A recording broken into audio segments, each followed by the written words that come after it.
I'm Stephen Reyes, and today we will be taking a look at a prototype of the V2 Center Cam. So I want to make a note that their packaging isn't finalized. This is just for the prototype sending, so they will have nicer packaging later on, and they're still working on the clip, which is inside, but we get to test this out and see essentially how it's going to overall perform. So let's go ahead and jump right on in and see what we have here. All right, so we have the clip, pretty straightforward. We also have an adapter, so the USB 2 that the camera runs off of can actually plug into a USB-C. So that's useful for most devices these days. And we have the camera itself. As you can see, it is very flexible, long, nice cable, small camera. And so the main point of this is to primarily help so you can make better eye contact. Like right now, you can see I'm trying to look at you guys, but you can tell I'm looking slightly off camera. So we're going to see if this can help improve that. And this will just go right in the center of your screen. I'll get a better angle of this. So the comparison I'm going to be using is comparing the center cam to my current setup with my iPhone Pro, my iPhone 15 Pro Max, which is currently shooting in 4K, and this shoots in HD 1080p. So I highly expect a quality difference in the visual, but considering how small this camera is, I'm going to be pretty forgiving in regards to quality versus my camera versus this one. I want to see more how this performs with eye contact and flexibility. As you can see, this could be very useful on the go. So I think that's going to be a huge benefit for anybody who is doing on the go interviews or just even work calls. If you're not even a streamer, that can help make better eye contact, and it keeps out of the way. It's not distracting. You're not having to worry about looking up and down and a huge setup like I have to have on my desk. So I highly anticipate this is going to be very beneficial. So let's go ahead and plug it in and see what we're working with. So, and we're back. As you can see, I'm still using my iPhone for the moment.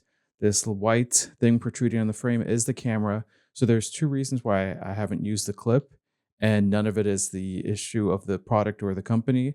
That one, I have an ultra wide screen that has like a rounded back, so it's not a flat screen. So when I try to clip this, it just pops off, which for most monitors, most people aren't going to have that kind of monitor on their desk. So this would work. That is something that they can consider as maybe another way of clipping or adjusting for the ultra wide screens with the rounded back. But overall, I'm going to say universally, this is pretty damn good. That the adapter for the clip, the previous person who had used this prototype wasn't exactly gentle. So those weren't available to use because one of them popped, but that was used from somebody else. I checked everything, and the clip and the adapters to hold everything in place seems like it would work perfectly. So, but let's go ahead and switch to the camera. All right, and we are back. So right now I'm still using my personal audio. This camera actually does have a built-in mono device that you can utilize for audio, which I will do in the next section to test that audio, but I wanted to make sure everything I was saying here came through clearly. So this is the difference between my previous footage and this one. So as you can see that the camera does help you make eye contact if you're looking straight into it, which I have a hard time looking straight into lenses personally. So that's why I'm kind of off center. But yeah, no, that quality wise, compared to the shooting in 4K on an iPhone, it's you can tell the difference. But if you're on the go and looking for flexibility, not having to have a huge setup on your desk or just being able to use this and make eye contact, I think it is a good, small, useful, portable camera that can be utilized. That you have to make the decision for yourself whether the quality of the image or the flexibility of the camera and the space that you're working with, what is a bigger priority for you. But quality wise, pretty good considering, and you saw how small that camera was, that it is small and useful. So I would say I'm going to test the audio next on the camera itself. I know most people who are either taking a work call have headphones, AirPods, or if streamers will have their own setup that they're going to be utilizing.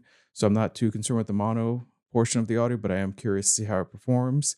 But overall, I'm thinking this is pretty good. And one other thing that I want to say that's a huge benefit is I mentioned I'm using an iPhone normally for my video stuff, but most people may not have Apple devices that they're utilizing. So this will plug in, as I almost touch it, plug into Mac or PC. So that is a huge benefit.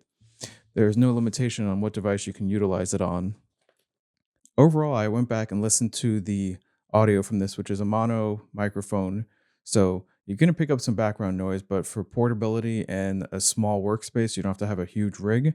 That actually is pretty good that you have the camera and the microphone built in to this tiny little thing, which is very durable. You can bend it around, hang it.